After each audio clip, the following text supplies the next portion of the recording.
Hello दोस्तों, नमस्कार। Free stock market classes इस चैनल में मैं आप सभी लोगों का दिल से बहुत बहुत स्वागत करता हूं। फर्स्ट टाइम विजिट किया है जरूर चैनल को सब्सक्राइब कर लेना, साथ में ही बेल आइकन को भी हिट करके ऑल जरूर सिलेक्ट करके रख लेना, ताकि जब भी मैं वीडियो अपलोड करूं उसका नोटिफिकेशन आप लोगों को टाइमली मिलता रहे। तो चलिए इस पावरफुल वीडियो को स्टार्ट कर लेते हैं। तो ठीक है दोस्तों, अभी हम लोग आ चुके हैं बिल्कुल हमारे नॉर्मल स्क्रीन के ऊपर। एंड दोस्तों, आज का ये जो टॉपिक है बहुत ज़्यादा इंपॉर्टेंट है, राइट। आप सभी लोगों को पता है हमारा एक और चैनल है SMKC करके, ठीक है। एंड वहाँ पे मैं अलग अलग शेयर्स के बारे में भी बातचीत करते रहता हूँ, न्यूज़, बिजनेस, बहुत सारी चीज़ें चलती है। सो सबसे ज़्यादा जो सवाल पूछे जाते हैं बहुत बार कि सर आप छोटे छोटे कंपनीज़ को पहले कैसे आइडेंटिफाई कर लेते हो, राइट। बहुत ज़्यादा उसमें रिस्क होता है, या फिर कोई भी शेयर में निवेश करने से पहले कुछ पैरामीटर्स होते हैं, राइट, बहुत ही स्ट्रॉन्ग पैरामीटर्स। तो वो कौन कौन से होते हैं जो कि आप चेक करते हो, राइट। तो उसी से रिलेटेड इस वीडियो में कुछ इंपॉर्टेंट पॉइंट्स मैं आप लोगों को यहाँ पे सिखाने वाला हूँ। एंड अगर हो सके तो वीडियो को पूरा देख लेना, क्योंकि बहुत सारे लोग जल्दबाजी कर लेते हैं एंड इसके चलते उनको आधी अधूरी चीज़ें समझ में आ जाती है। तो स्टार्ट करेंगे दोस्तों सबसे पहले इंपॉर्टेंट गोल्डन पॉइंट के साथ। मतलब टोटल अगर देखा गया 5 पॉइंट्स है, प्लस एक बोनस पॉइंट भी आप बोल सकते हैं, एक्स्ट्रा पॉइंट भी है, वो भी मैं आपको बताऊंगा, राइट। सो सबसे पहले शुरुआत करेंगे पॉइंट नंबर 1 के साथ, जो कि इंपॉर्टेंट है, बिजनेस। अगर आप इस चैनल को फॉलो करते हो, SMKC चैनल को फॉलो करते हो, आपको ये शब्द तो मतलब हर एक वीडियो में मतलब सुनने को मिलेगा ही मिलेगा, क्योंकि यही चीज़ें वर्क करती है शेयर मार्केट में। अगर आपको उस 10% के दायरे में आना है तो ठीक है। सो बिजनेस की समझ आप में होनी चाहिए। अच्छा बिजनेस, मैं बार बार कहता हूँ, और सबसे इंपॉर्टेंट चीज़ क्या है दोस्तों, कि वो बिजनेस फ्यूचर ओरिएंटेड होना चाहिए। फ्यूचर ओरिएंटेड मतलब क्या है कि अभी की अगर हम लोग बात करें तो कौन सा साल चल रहा है, 2023 चल रहा है। किसी भी शेयर में निवेश ब्लाइंडली नहीं करना है। चेक करो वो कंपनी कौन से सेक्टर में काम करती है, उसका धंधा क्या है, वो आपको समझ में आना चाहिए। एंड उसके बाद ये सवाल खुद से पूछो, क्या 2030 में क्या उस कंपनी का बिजनेस रहेगा? ये आपको स्टडी करना पड़ेगा दोस्तों। ऐसा नहीं कि बस पैसा ले लिया और लगा दिया किसी शेयर में। ऐसा लगाना बहुत आसान है ब्लाइंडली, बट लॉजिक के साथ लगाना बहुत टफ होता है। सो खुद से पूछो ये सवाल कि XYZ ये कंपनी मुझे लग रहा है ठीक है, इसकी चर्चा हो रही है, इसका बिजनेस क्या है, पहले चेक करो। अच्छा ये बिजनेस है, क्या ये बिजनेस 10 साल के बाद रहेगा? एंड अगर रहेगा तो क्या ये कंपनी अच्छी कर पाएगी? ये आप होता है आपका सबसे पहला स्टेप, और ये गोल्डन स्टेप है दोस्तों। अगर यहीं पे आप फेल हो गए ना, और आप बाकी के 2 3 4 वो स्टेप्स है उसको फॉलो करोगे, कोई फ़ायदा नहीं, क्योंकि सही बिजनेस में जाना बहुत इंपॉर्टेंट होता है, राइट। तो ये था पहला स्टेप, जिसको मैं हमेशा क्या करता हूँ, फोकस में रखता हूँ कि ये सेक्टर मुझे अच्छे लगते हैं, दैट्स इट। मैं उनको अपने रडार के ऊपर सेट करके रखता हूँ, एंड देन बाकी के पैरामीटर्स चेक करता हूँ। देन सेकेंड कौन सा पैरामीटर आता है तो दोस्तों वो होता है कंपनी के मालिक, प्रमोटर। मैंने बहुत बार आप लोगों को बताया है कि अगर आप छोटी कंपनीज में भी जाते हो तो प्रमोटर होल्डिंग थोड़ी सी ज़्यादा होनी चाहिए, राइट। प्रमोटर मतलब क्या, आप समझो कि कंपनी का शेयर प्राइस अगर ऊपर जाएगा तो दुनिया में कितने भी शेयर होल्डर खुश हो, बट सबसे ज़्यादा खुश तो प्रमोटर ही होगा, क्योंकि उसके पास मैक्सिमम शेयर होते हैं, राइट। एंड मैक्सिमम शेयर होते हैं मतलब क्या, हमें ऐसे ही कंपनी में जाना है जहाँ पे मैक्सिमम शेयर होंगे।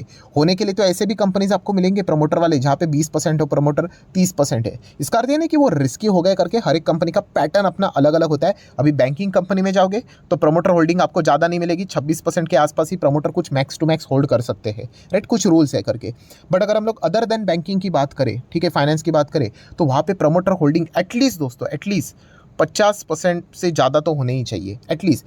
कम है इसका अर्थ ये नहीं कि कोई पाप हो गया, अरे बाप रे मर गया मैं तो उस कंपनी में निवेश को, ऐसा कोई बात नहीं। मेरे पास भी ऐसी कंपनी है। बट अगर मैं एक एवरेज बात करूँ, ठीक है, अगर आपको सेफ खेलना है तो 50% 60% अगर ऐसे रहेंगे प्रमोटर की होल्डिंग, इस प्रकार से ये देखिए 60% ऐसा, तो अच्छा लगता है कि चलो कि कल प्रमोटर क्या करेंगे, सबसे ज़्यादा बेस्ट देने की कोशिश करेंगे।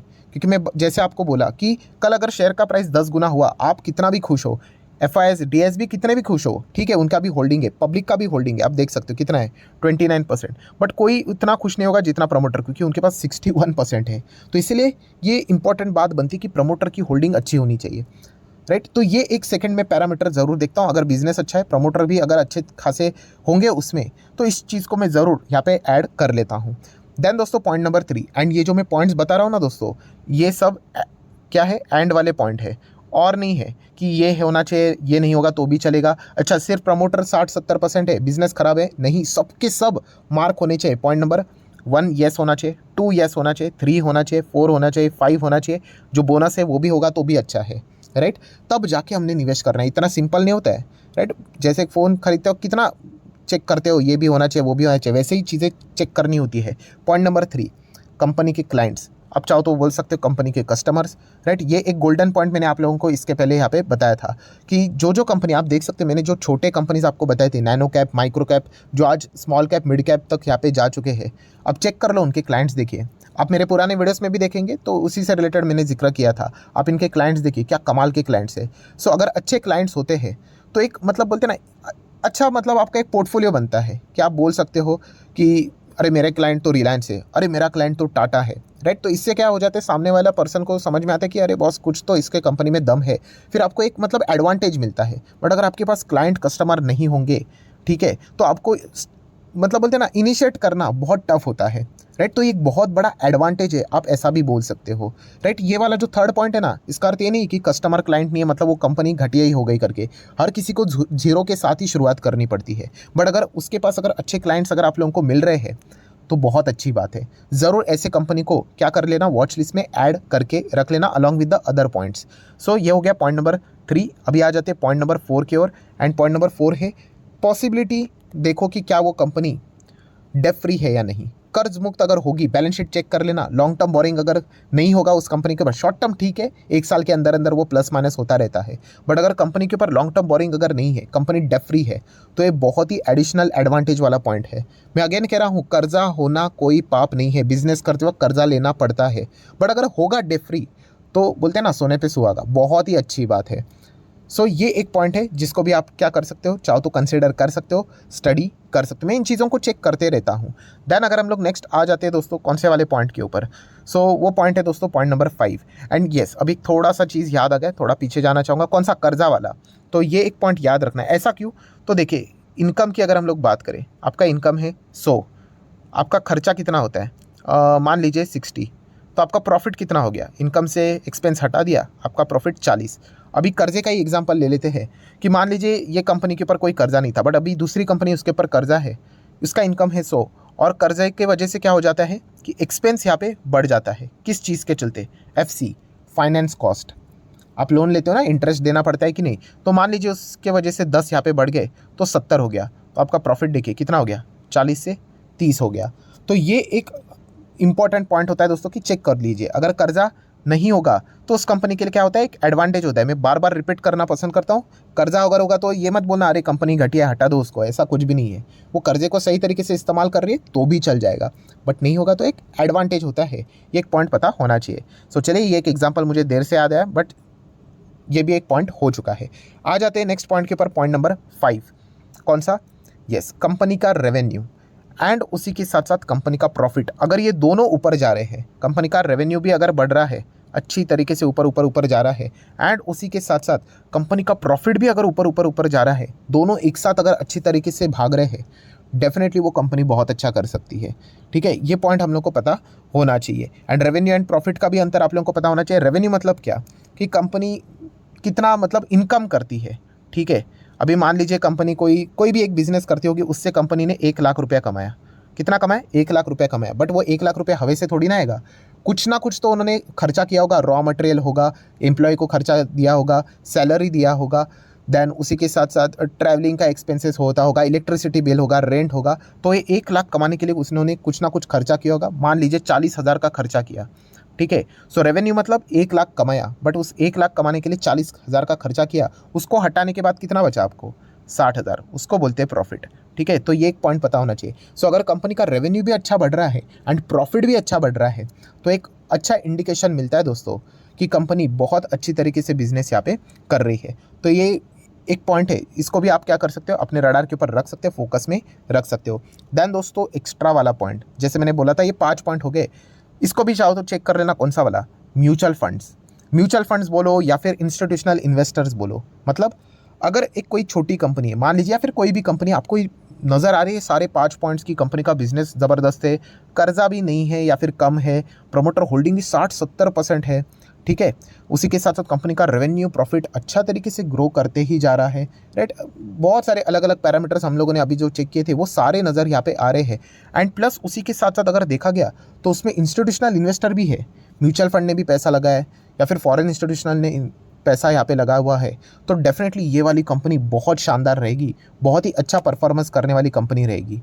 तो ये भी एक पॉइंट हम लोगों ने क्या करना है, ज़रूर अपने रडार के ऊपर रखना है, ज़रूर इसमें फोकस यहाँ पे करना है। तो ये कुछ ऐसी चीज़ें दोस्तों जो मैं हमेशा चेक करता हूँ किसी भी छोटे कंपनी में निवेश करने से रिलेटेड, छोटी भी क्यों बड़ी भी कोई भी पकड़ लेना, इसमें सारे रूल्स फिट यहाँ पे हो ही जाते हैं, राइट। एंड कुछ भी कर लेना दोस्तों, मैं वापस याद दिलाना चाहूँगा जो पॉइंट नंबर 1 था, गोल्डन पॉइंट कौन सा, कि यस कंपनी का सबसे मेन बिजनेस अच्छा होना चाहिए। यहाँ पे ही 90% रिटेल इन्वेस्टर मार खाएंगे। क्यों? क्योंकि देखिए बाकी के जो पैरामीटर्स मैंने आपको बताया ना, कौन सा वाला बताया, प्रमोटर होल्डिंग, वो फटाफट वेबसाइट्स ओपन कर लेंगे, चेक कर लेंगे प्रमोटर होल्डिंग्स 50% से ज़्यादा कौन से शेयर है, उनके सामने लिस्ट आ जाएगी। सॉफ्टवेयर आप लोगों के लिए वो काम कर देगा। देन अगर देखा गया वो कंपनी के क्लाइंट्स भी आइडेंटिफाई कर लेंगे, ठीक है। देन अगर देखा गया डेप फ्री है कि नहीं, उससे रिलेटेड भी सॉफ्टवेयर आप लोगों को मिल जाएगा। एक झटके में एंटर करोगे क्वेरी डाल के तो आप लोगों के सामने लिस्ट आ जाएगी, राइट। उसी के साथ साथ अगर देखा गया तो पॉइंट नंबर 5 भी जो था, कंपनी का रेवेन्यू प्रॉफिट वो भी ग्रो हो रहा है, उससे रिलेटेड भी वो सॉफ्टवेयर में क्रेडिट डालेगा तो उसके सामने लिस्ट आ जाएगी। मतलब क्या है कि ये सारी चीज़ें बहुत सिंपल है, 2, 3, 4, पॉइंट नंबर 5। बट जो पॉइंट नंबर 1 है ना दोस्तों, ठीक है, पॉइंट नंबर 6 भी आप चाहो तो बोल सकते हैं, बट 1 वाला है ना, वो कोई सॉफ्टवेयर आपको नहीं बता सकता, बिल्कुल भी नहीं बता सकता, चाहे कितना भी हो जाए। क्योंकि बिजनेस कौन सा चलेगा कौन सा नहीं चलेगा ये आपको डिसाइड करना पड़ेगा। मतलब यहाँ पे हम कह सकते हैं मशीन वर्क करेगी पॉइंट नंबर 2, 3, 4, 5, 6 में। पॉइंट नंबर 1 में मशीन वर्क नहीं करेगी, आपको अपना ही दिमाग लगाना पड़ेगा। मशीन को नहीं पता है कि आने वाले समय में सरकार कौन से सेक्टर को मदद करेगी। अभी अगर हम लोग एग्जांपल ले ले, हम लोगों ने देखे थे कि नहीं डिफेंस कंपनियां, कैसा परफॉर्मेंस मिला हम लोग को डिफेंस में, मिला कि नहीं कमाल का। कोई नया सेक्टर था ये, बिल्कुल भी नहीं, बट सरकार की रणनीति बदल गई। सरकार ने बोल दिया, आत्मनिर्भर भारत का नारा दे दिया, जो बाहर से चीज़ें इंपोर्ट होती थी वो नेगेटिव लिस्ट बना दी, उसको बैन कर दिया। तो आज डिफेंस कंपनियां देखो कैसे रॉकेट बन गई। तो ये सॉफ्टवेयर आपको नहीं बता सकता है, राइट। बाकी चीज़ों को जरूर सॉफ्टवेयर बता सकता है, ठीक है। उसी के साथ साथ रेलवे कंपनियां, राइट, उसको भी हम लोगों ने देखा था, राइट, वो भी आज देख सकते हैं कैसे परफॉर्मेंस दे रहा है। ड्रोन वाली कंपनियां, ठीक है। तो ये मतलब आपको बिजनेस समझ में आना चाहिए। पहला वाला पॉइंट सबसे क्रूशल है, सबसे टफ है, वो अगर आप समझ में अगर आपको आ गया देन बाकी चीज़ें तो आपके लिए मशीन कर देगी। तो ये सबसे इंपॉर्टेंट पॉइंट है दोस्तों। सो आशा करता हूँ कुछ नई चीज़ें आप लोगों को सीखने को यहाँ पे मिली होगी।